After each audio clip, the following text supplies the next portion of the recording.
Assalamu alaikum dear students, I am your instructor Javiya Malik. Welcome back to the channel. Before we starting up the lecture, it's again requested to you guys, please like, share and subscribe the channel so you can get the upcoming videos. Now let's move towards the topic. So today we will discuss about the two classification of semiconductors. One is the intrinsic semiconductor and other is the extrinsic semiconductors. And as we know that intrinsic semiconductors वो होते हैं जो कि pure semiconductors होते हैं, जबकि extrinsic semiconductors वो होते हैं जो कि इम्प्योर सेमीकंडक्टर्स होते हैं। अब प्योर और इम्प्योरिटी से क्या मतलब है? इंट्रिंसिक सेमीकंडक्टर्स वो होते हैं जो कि प्योर स्टेट में मौजूद होते हैं।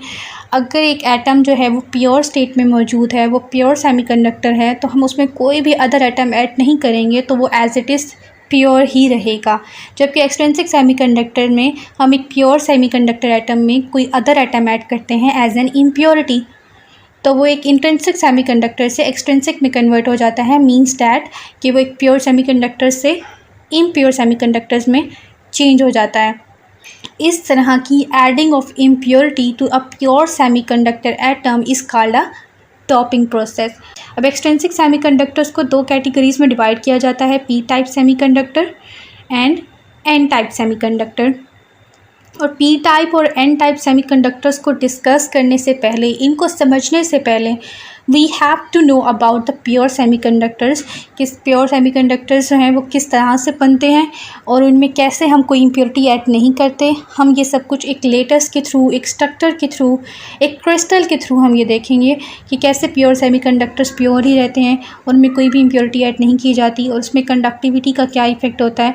कंडक्टिविटी आप लोग एक चीज़ याद रखें, यू हैव टू रिमेंबर कि एक्सट्रिंसिक सेमीकंडक्टर्स की कंडक्टिविटी ज़्यादा होती है as compare to the intrinsic semiconductors, क्योंकि एक्सट्रिंसिक में हम कोई इम्प्योरिटी ऐड करते हैं और उस इम्प्योरिटी के ऐड करने से सेमीकंडक्टर की कंडक्टिविटी, उसकी एबिलिटी ज़्यादा हो जाती है इलेक्ट्रिकल करंट को प्रोड्यूस करने के लिए as compare to the intrinsic semiconductors. जब भी प्योर सेमीकंडक्टर एटम्स की बात होती है तो हमारे माइंड में दो ही तरह के एटम्स रिकॉल होते हैं, number 1 silicon and number 2 germanium.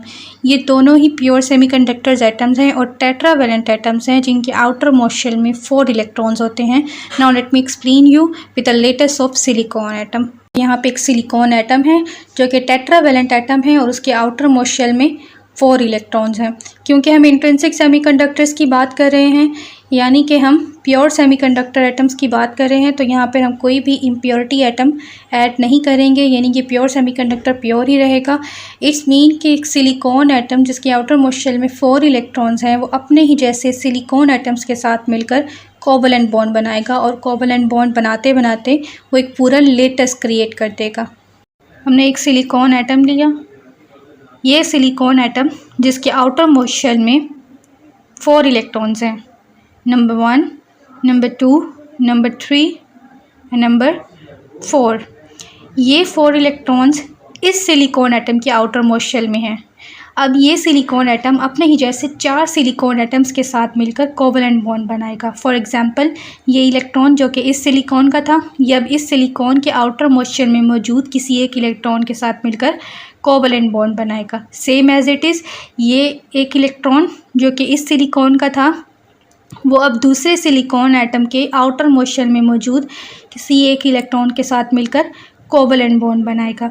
इस तरह ये 4 इलेक्ट्रॉन जो कि इस सिलिकॉन के थे, ये 4 सिलिकॉन एटम्स के साथ मिलकर कोवलेंट बॉन्ड बनाते जाएंगे और इस तरह से इस सिलिकॉन एटम के आउटर मोस्ट शेल में जो इलेक्ट्रॉन्स हैं वो 4 से 8 हो जाएंगे, यानी कि इस सिलिकॉन का ऑक्टेट कंप्लीट हो चुका है और अब ये silicon atom most stable state में चला गया है।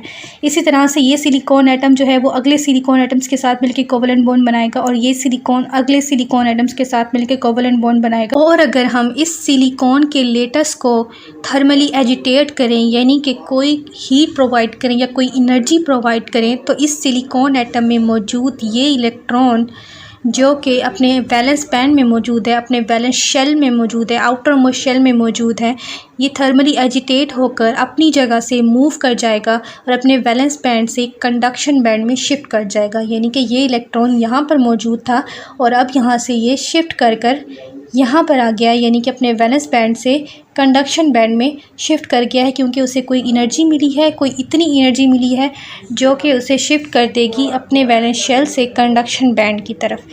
तो ये एक फ्री इलेक्ट्रॉन कहलाएगा, यानी कि अब ये इलेक्ट्रॉन फ्री हो गया है और वह पीछे एक होल छोड़ गया है।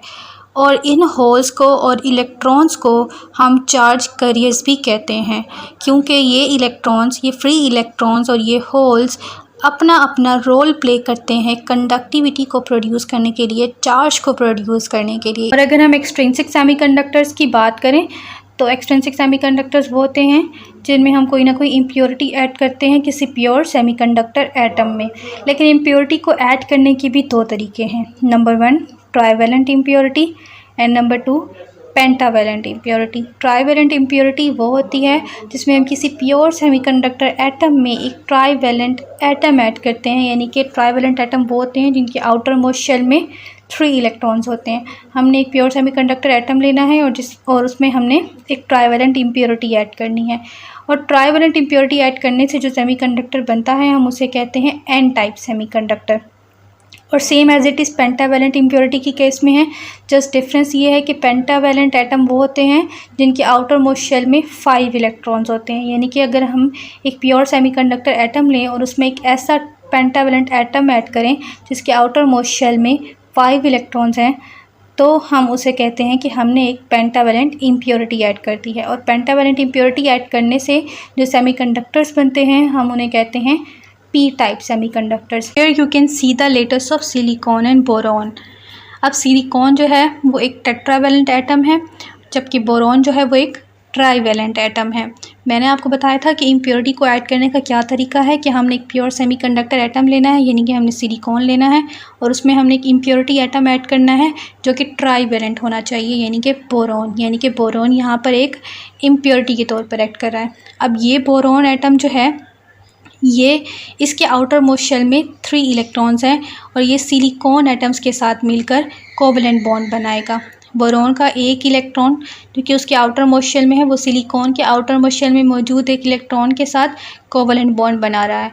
और same as it is boron का दूसरा इलेक्ट्रॉन सिलिकॉन के इलेक्ट्रॉन के साथ कोवलेंट बॉन्ड बनाएगा। और यहाँ पर थर्ड केस में भी बोरॉन का एक इलेक्ट्रॉन सिलिकॉन के एक इलेक्ट्रॉन के साथ कोवलेंट बॉन्ड बनाएगा। लेकिन क्योंकि बोरॉन के आउटर मोस्ट शेल में 3 इलेक्ट्रॉन्स होते हैं, तो यहाँ पर जब एक चौथा सिलिकॉन एटम आएगा तो उसके आउटर मोस्ट शेल में तो एक इलेक्ट्रॉन मौजूद होगा कोवलेंट बॉन्ड बनाने के लिए, लेकिन बोरॉन के पास चौथा इलेक्ट्रॉन मौजूद नहीं होगा।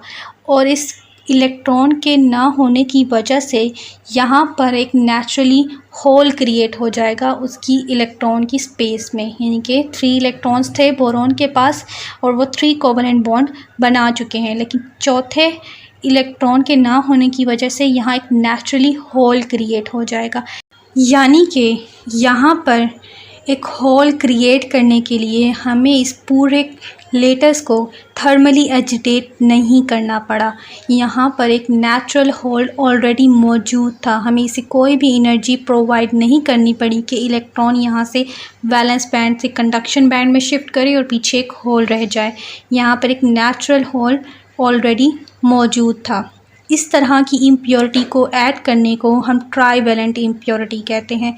और ट्राइवेलेंट इम्प्योरिटी ऐड करने से जो सेमीकंडक्टर्स बनते हैं वो एन टाइप सेमीकंडक्टर्स होते हैं। और अगर हम इम्प्योरिटी के सेकंड मेथड को डिस्कस करें तो वो है पेंटावेलेंट इम्प्योरिटी, यानी कि हमने किसी भी प्योर सेमीकंडक्टर एटम में यानी कि सिलिकॉन में कोई एक पेंटावेलेंट इम्प्योरिटी एटम ऐड करना है और हमने यहाँ पे पेंटावेलेंट इम्प्योरिटी के तौर पर फॉस्फोरस लिया है जिसके आउटर मोस्ट शेल में 5 इलेक्ट्रॉन्स होते हैं।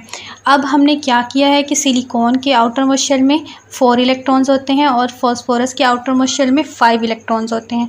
तो फॉस्फोरस के 4 इलेक्ट्रॉन्स जो हैं वो सिलिकॉन के 4 इलेक्ट्रॉन्स के साथ मिलकर कोवलेंट बॉन्ड बनाएंगे और यहाँ इस तरह से 4 कोवलेंट बॉन्ड बन जाएंगे। लेकिन आउटर मोस्ट शेल कंप्लीट करने के लिए, ऑक्टेट कंप्लीट करने के लिए हमें सिर्फ 8 इलेक्ट्रॉन्स की ज़रूरत होती है।